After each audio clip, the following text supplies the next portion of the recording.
Amid the relentless Phoenix summer that had stretched past 30 rainless days, St. Anne's Children's Hospital felt like a strange oasis. Outside, the city sweltered under a punishing sun, but inside, the halls hummed with an artificial winter. The steady whir of the air conditioning merged with the soft beeping of life support monitors, creating a quiet rhythm that barely contained the tension in the walls.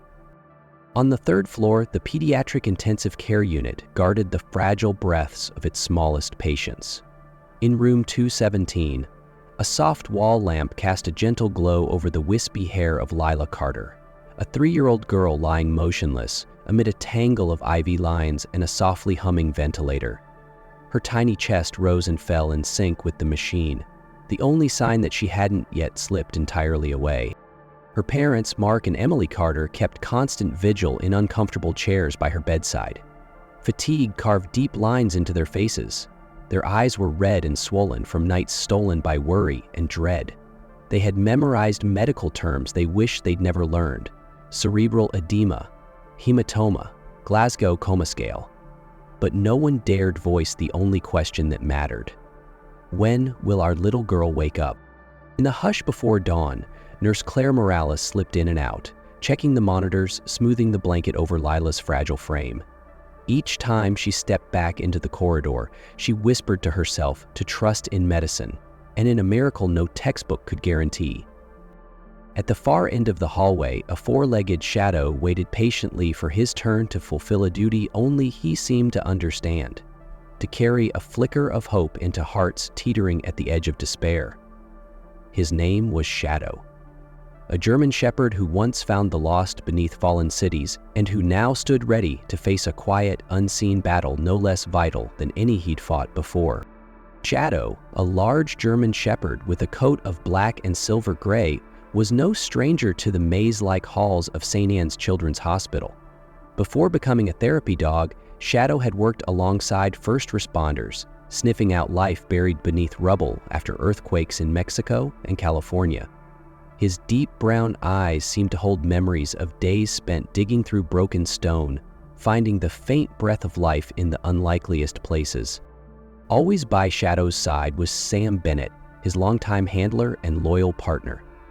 Sam, once a firefighter, now led the hospital's therapy animal program. Broad-shouldered with graying hair at his temples and a gentle grin that put even the most anxious parents at ease, Sam often said Shadow wasn't just a dog. He was a soul with a purpose. Inside room 217, along with little Leela and her weary parents, there was Nurse Claire Morales, a veteran of nearly 10 years in pediatric critical care. Claire's calm presence and soft voice could soothe even the most frantic families, and she had a reputation for seeing things in her patients that machines sometimes missed. In stark contrast stood Dr. Helen Porter, head of the Pediatric Intensive Care Unit. At 58, Dr. Porter had witnessed too many miracles unravel under the weight of harsh reality. To her, hope came second to evidence, and no amount of folklore about animal instincts could compete with the precision of modern medicine and monitoring equipment. Mark Carter, Lila's father, was a mechanical engineer whose hands were rough from long hours in the workshop. Emily, Lila's mother, had once been a preschool teacher. Her voice had always been soft as a summer breeze, but weeks at her daughter's bedside had worn it raw from reading fairy tales to a child who couldn't hear them. Each carried their own mix of faith, fear, and fragile hope, and at the center of it all waited Shadow, the silent witness, the patient guardian, harboring a truth no human could yet imagine. On Tuesday morning, like any other therapy round, Sam guided Shadow down the quiet hallway of the 3rd floor. Each step Shadow took was soft and measured, his clipped nails barely clicking on the linoleum. Children usually waited eagerly for the gentle giant to arrive, giggling when Shadow lowered his big head for them to stroke his thick fur. Near room 217, Shadow behaved just as he always did. He paused beside the bed of a young boy battling severe pneumonia, licking the child's frail hand before Sam praised him with a warm pat. Only a few steps remained before they would reach Lila's bed. Sam gave a gentle hand signal. "Shadow, go say hi, buddy." But something strange happened. Shadow froze mid-step.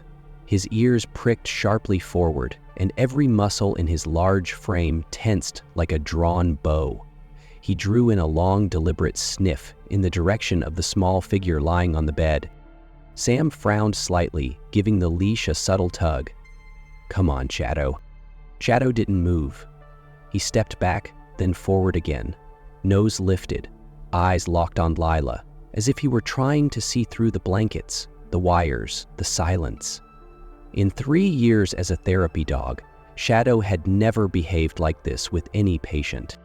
Nurse Claire, who had been checking an IV line, turned around just in time to see the dog standing utterly still, as if rooted to the floor.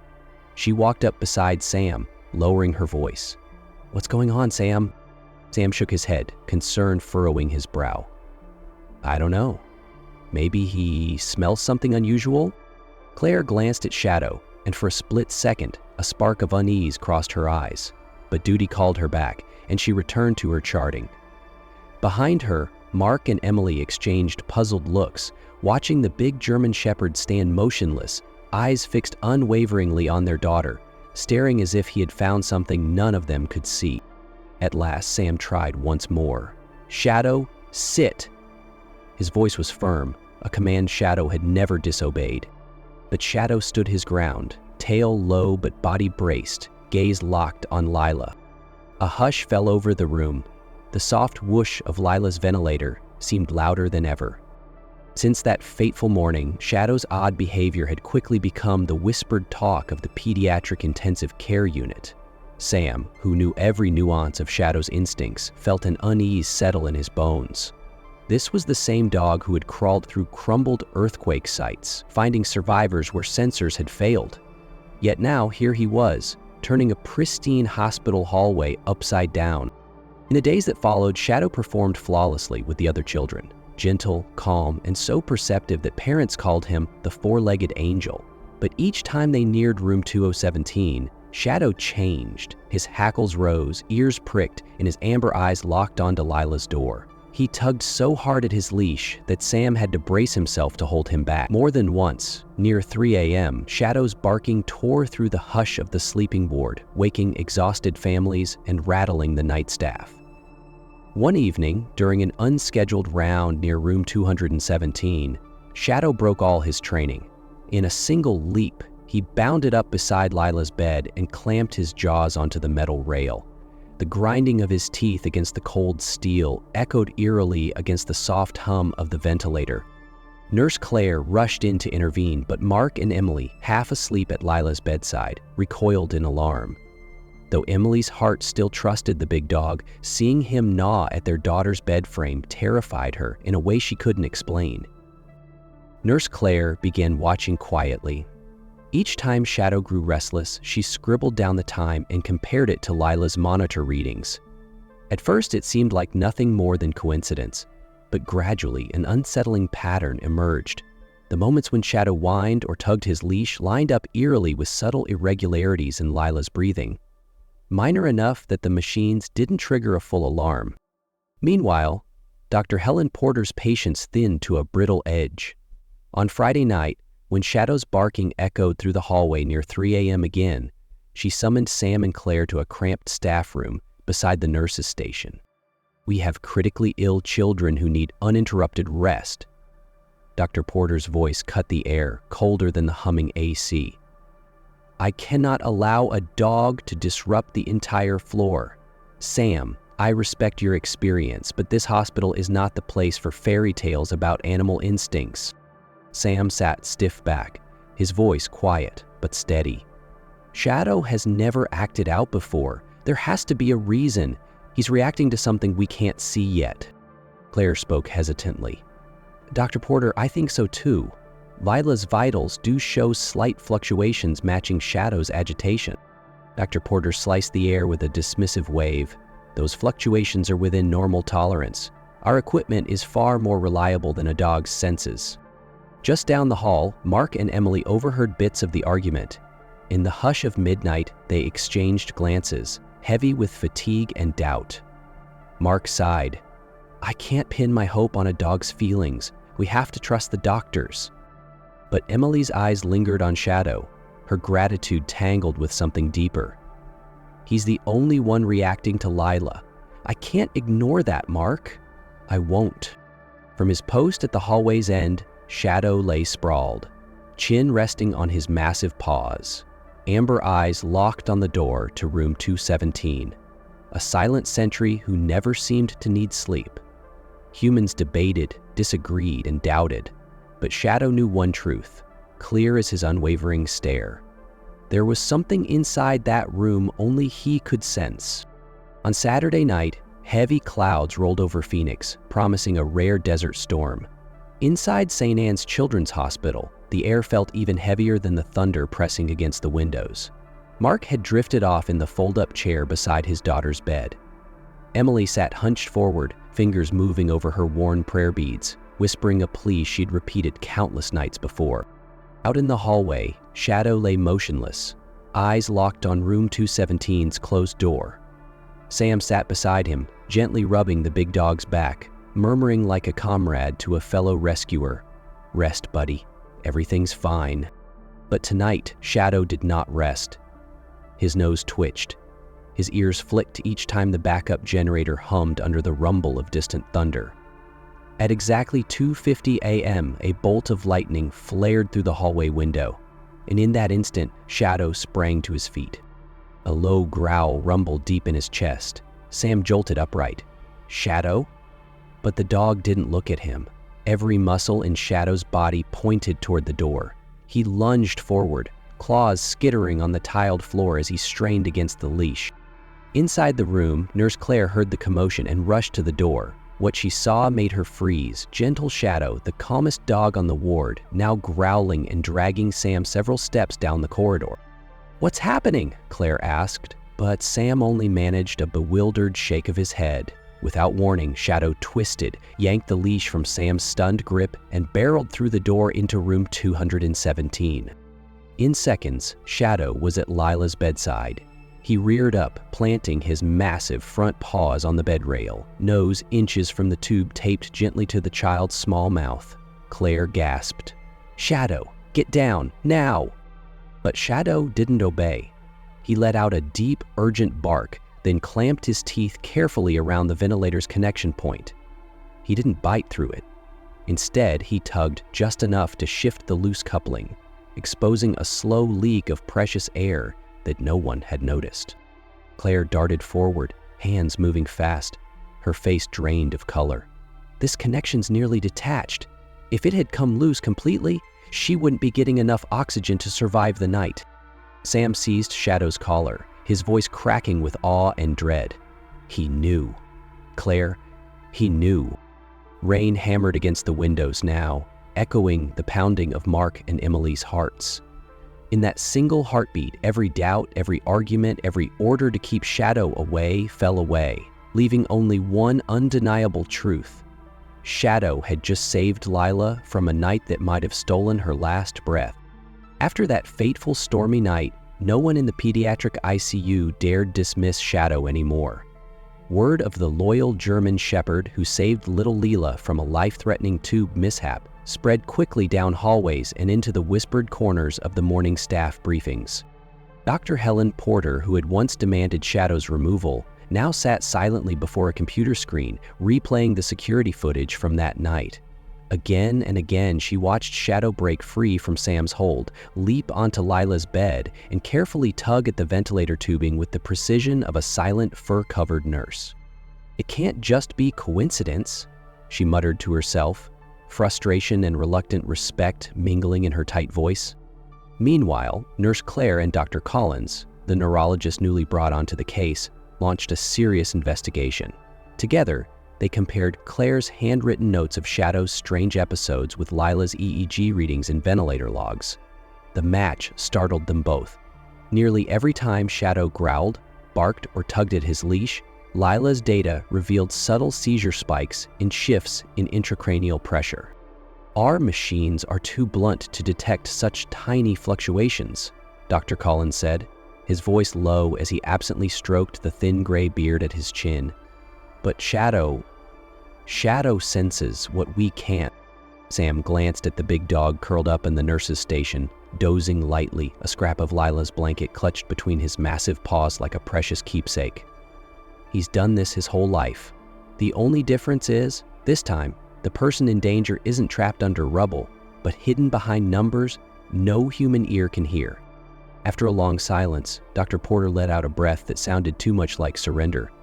Schedule a full MRI and an advanced EEG. I want to know exactly what's happening inside that child's brain. Mark and Emily were called in for a quiet meeting. As Claire explained the correlation between Shadow's alerts and Lila's unseen seizures, Emily's eyes brimmed with tears. Shadow knows when she's hurting, and he never gave up on her. Mark squeezed his wife's hand, and for the first time since the accident, his voice softened with humility. I guess we owe that dog more than we ever realized. Later that afternoon, Leela was carefully wheeled down to radiology for a new round of scans. While doctors and technicians busied themselves behind glass doors, Shadow sat patiently just outside, his unwavering gaze locked on the small figure he had sworn to protect, no matter what. The results from Lila's MRI and advanced EEG finally made sense of Shadow's baffling behavior. The scans revealed a tiny pocket of blood pressing against the part of her brain that controlled breathing, triggering faint seizures and subtle respiratory changes, far too subtle for standard monitors to catch early. Dr. Collins explained the findings in an emergency meeting with Dr. Porter, Nurse Claire, Sam, and Lila's parents. The room fell silent as the scan images lit up the screen, alongside a chart comparing each time Shadow growled or strained his leash to spikes in Lila's brain activity. The match was undeniable. Dr. Porter, who had once dismissed Shadow entirely, sat in stiff silence before letting out a heavy breath. I hate to admit it, but this dog detected what our machines failed to catch. Dr. Collins continued, we'll begin aggressive treatment to reduce the brain pressure. In the meantime, Shadow will stay in room 217 as an additional warning system. His behavior data will be logged alongside the EEG for real-time comparison. Sam nodded, pride and relief mingling in his eyes as he glanced at his loyal partner. Mark and Emily didn't care what label the doctors gave Shadow. They only knew he had saved their daughter from an unseen threat. Security cameras were installed at 4 corners of the room. Small sensor patches were attached to Shadow's thick fur, tracking his heart rate and respiration. Any sudden changes would be logged in parallel with Lila's brain activity and vitals. Dr. Porter, still clearly skeptical, made her position clear. We'll treat Shadow as an additional early warning system, but final medical decisions will always rely on measurable data. Mark and Emily didn't care what label the doctors gave him. All they knew was that he had already saved their daughter once. Emily bent down and gently stroked Shadow's head before he walked back into the room. Watch over her for us, okay, little guardian? Shadow didn't need a command. The moment he saw Lila resting on her bed, he padded softly to her side and curled up at the foot of the bed as if he'd never left. His ears twitched at every tiny sound, nose flaring gently, eyes locked on each fragile rise and fall of her chest. Sam sat quietly beside the door, notepad balanced on his knee. Nurse Claire adjusted the cameras and murmured, "From now on, every change is logged. If Shadow reacts first, we'll compare it directly with Lila's brain and breathing data." Dr. Collins nodded.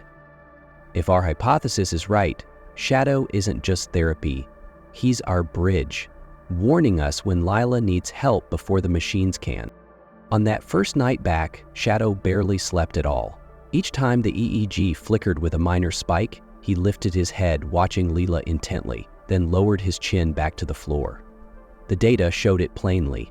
Shadow's alerts matched each irregular pattern and often came seconds before any machine signaled. In the hush of room 217, beneath the hum of the ventilator and the soft patter of rain against the window, Shadow became her second set of ears, her extra nose, her silent sentinel, whether the grown-ups chose to believe it or not.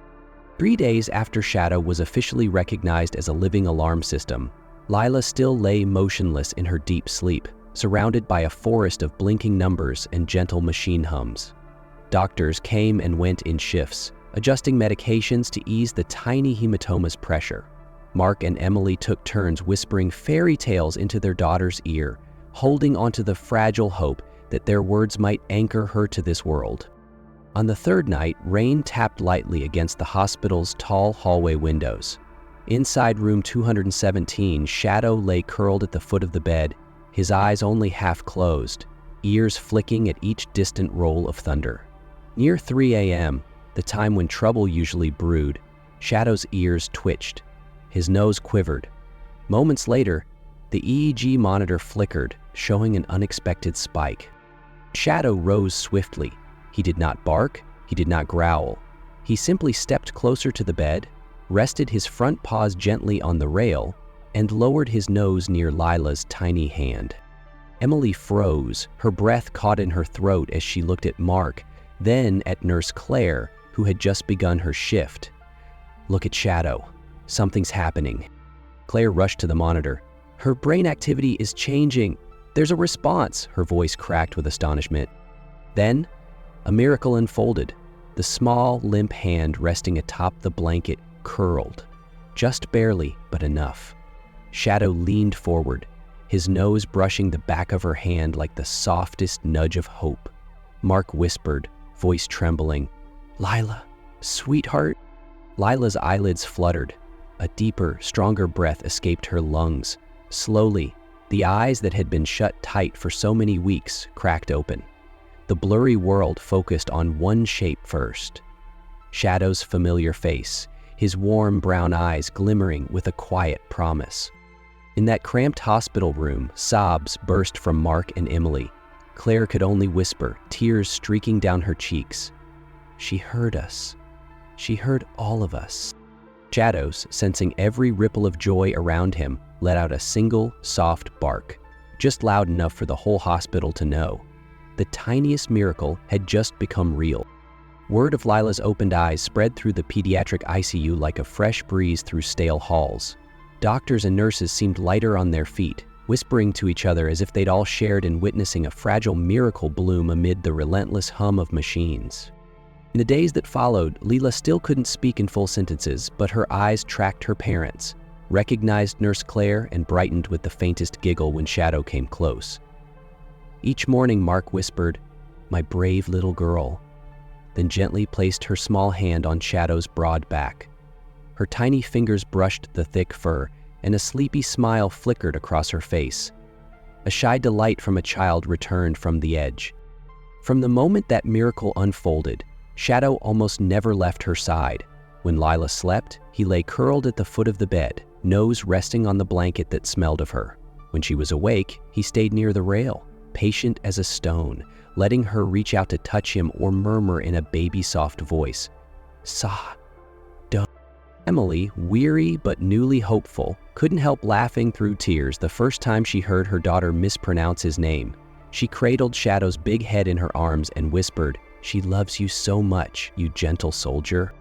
Sam, who had followed Shadow through rubble and disaster zones, had never seen him this peaceful. He knew deep down that Lila had become Shadow's most precious survivor. No different from the earthquake victims he'd once pulled from the ruins. Dr. Collins often slipped in at dawn to observe and jot careful notes. Each time Shadow lifted his head, each tiny wag of his tail, every subtle change in his breathing, all logged and compared to Lila's improving stats. He called it living evidence of a rescue dog's extraordinary bond with a voiceless patient. With treatment and loving care, Lila recovered faster than any chart had predicted. Her vitals steadied, the small hematoma shrank, and the seizures faded away. But what mattered most was the bright sparkle back in her eyes and the budding smile that bloomed like spring's first flower. One morning, Mark and Emily stepped in to find a scene that would stay forever in their hearts. Lila lay on her side, her tiny arm curled around Shadow's thick neck, her lips whispering, "Shadow, stay with me." Shadow didn't move an inch. Only his tail thumped gently against the floor, a promise as clear as words. "As long as you're here, I am too." Word of Lila's remarkable recovery and Shadow's constant watch had become the warmest story in St. Anne's Children's Hospital. Almost everyone passing by her room paused to see the big dog curled quietly at her bedside, his tail giving a soft wag each time Lila stirred. When Lila was moved to the step-down recovery room, Mark and Emily knew the hard moment was near. By right, Shadow was still the hospital's therapy dog, Sam's loyal partner through years of disaster work. That afternoon, as Sam took Shadow out to the lawn for a breath of fresh air, Mark quietly followed. He spoke hesitantly, voice low but steady. "Sam, Emily and we've talked about this, Lila. She won't understand if Shadow suddenly disappears. To her, he's part of our family now." Sam gripped the leash tightly. Watching Shadow sniff the grass, he felt a pang deep in his chest. "Mark, you know, Shadow and I have been through rubble, storms, and places no one else dared go. I always thought when he retired, he'd just grow old with me." He crouched down, fingers threading through Shadow's thick fur, voice soft and trembling just a little. "But maybe I'm the only one who can't let go. Shadow. Sam leaned close to the dog's ear. "If you had to choose, would you come home with me or stay with her?" Shadow lifted his head, ears pricking up. He looked into Sam's eyes for a heartbeat, full of memories of storms and rescues, then turned sharply, fixing his gaze on the hospital wing where Lila lay. A single deep bark broke the silence, as clear as a promise. "I choose her." Sam froze, then let out a quiet, bittersweet laugh, eyes soft with acceptance. "He's made his choice, Mark." Mark's smile broke through, eyes glistening with unspoken gratitude. "If the hospital approves, we'll welcome Shadow home as part of our family. We owe him that, and so does Lila." Sam gave Mark's shoulder a gentle squeeze, voice husky but proud. "Shadow's found the place he wants to guard most, and I won't stand in his way." A week later, when Lila was finally well enough to go home, the entire pediatric ward seemed to burst with quiet celebration. Nurses crowded around her bed, handing her small gifts: a cuddly stuffed bear, a sparkly hair clip, and a homemade card with a crayon drawing of Shadow, signed by the other children. Shadow, still wearing his therapy dog collar, was formally retired that morning. Sam himself unclipped the worn ID badge from his harness and patted his broad back. "You did more than your duty, old friend. From now on, you've got your own family." When Lila was lifted into the car for the ride to her cozy suburban home, Shadow was not waiting in the hospital's therapy dog area. This time, he rode next to her in the back seat, safely buckled in by Mark's careful hands. Lila, still fragile, leaned sleepily against her mother, one tiny hand stroking Shadow's ear as if afraid he might disappear. On the road home, Emily leaned closer to her husband and whispered, "You know, maybe Lila fought her way back because Shadow never stopped believing she would. Sometimes, hope wears fur, not a white coat." Mark squeezed her hand, eyes flicking to the rearview mirror, where Shadow rested his big chin on the seat, half dozing but ears always tipped toward Lila. "I know, and I know we've got ourselves a four-legged hero now." When the car pulled up to their front gate, Shadow was the first to bound into the yard, nose twitching, tail wagging wildly as he sniffed every corner, claiming it as his own. Lila, carried gently down, giggled out her soft, broken "Shadow" and squealed when he turned back to lick her tiny fingers. That evening, in the warmth of their living room, Lila fell asleep in her mother's arms, safe and content. Shadow curled up at the foot of her bed, just like he had through every stormy night at the hospital. But now, he wasn't just a therapy dog anymore. He was family, her silent shield, her four-legged promise that no nightmare would ever steal her breath again.